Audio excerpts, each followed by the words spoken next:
ये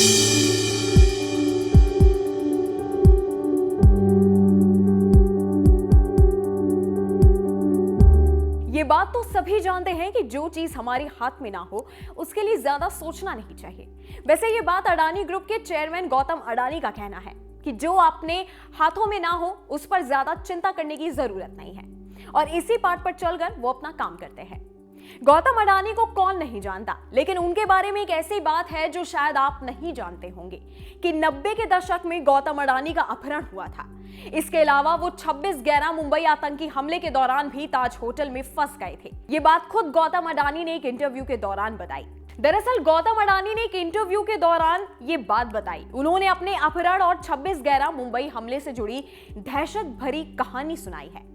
गौतम अडानी का कहना है कि उन्होंने अपनी जिंदगी में 2 बार मौत को बेहद करीब से देखा है। अपने अपहरण के बारे में बोलते हुए गौतम अडानी ने कहा कि बुरे वक्त को भूल जाना ही अच्छा होता है।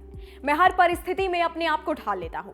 जिस दिन किडनैप हुआ उसके अगले दिन ही मुझे छोड़ दिया गया था, लेकिन जिस रात को मेरा अपहरण हुआ था उस रात को भी मैं चैन से सो रहा था, क्योंकि जो चीज हाथ में नहीं है उस पर ज्यादा परेशान होने से कोई फायदा नहीं है। इसके आगे अडानी का कहना है कि मेरा मानना है कि किसी को भी उस बात की चिंता नहीं करनी चाहिए जो कि उनके हाथ में नहीं है। नियति अपने आप तय करेगी। वहीं साल 1997 में अडानी के अपहरण की घटना ने सबको चौंका दिया था।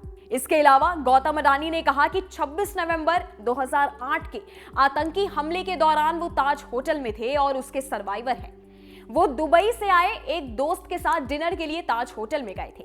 उनकी आंखों के सामने आतंकवादी गोलियां बरसा रहे थे। उस दहशत के मंजर को बेहद करीब से उन्होंने देखा है। उन्होंने कहा कि लेकिन मैं घबराया नहीं, क्योंकि घबराने से कुछ नहीं होता।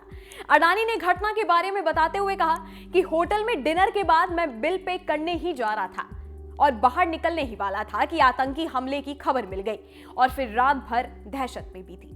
अगर चंद मिनट पहले निकल जाता तो शायद कुछ भी बुरा हो सकता था। उनका कहना था कि पूरी रात मैं होटल में फंसा रहा। होटल के कर्मचारियों ने पीछे के रास्ते ऊपर ले गए। सुबह 7 बजे के बाद जब कमांडो का पूरा प्रोटेक्शन मिला तब जाकर वो निकल पाए। गौतम अडानी जीवन के उतार चढ़ाव से बहुत परेशान नहीं होते। उनकी माने तो मेहनत ही केवल सफलता की पूंजी है। हर किसी को मेहनत करके आगे बढ़ना चाहिए। उन्होंने बताया कि देश के 22 राज्यों में उनका प्रोजेक्ट चल रहा है, इसीलिए उन पर जो भी आरोप लग रहे हैं वो बेबुनियाद है और केवल राजनीति लाभ के मकसद से बयान दिए जाते हैं। इस वीडियो में फिलहाल इतना ही। हमारे YouTube चैनल न्यूज नेशन पर तमाम विषयों पर खबर उपलब्ध है और भी लेटेस्ट जानकारी के लिए आप हमारी वेबसाइट newsnationtv.com पर विजिट कर सकते हैं। जाते जाते हमारी वीडियोस को लाइक करना और बेल आइकन को प्रेस करना मत भूलिएगा, ताकि हर न्यूज अपडेट सबसे पहले आप तक पहुंचे।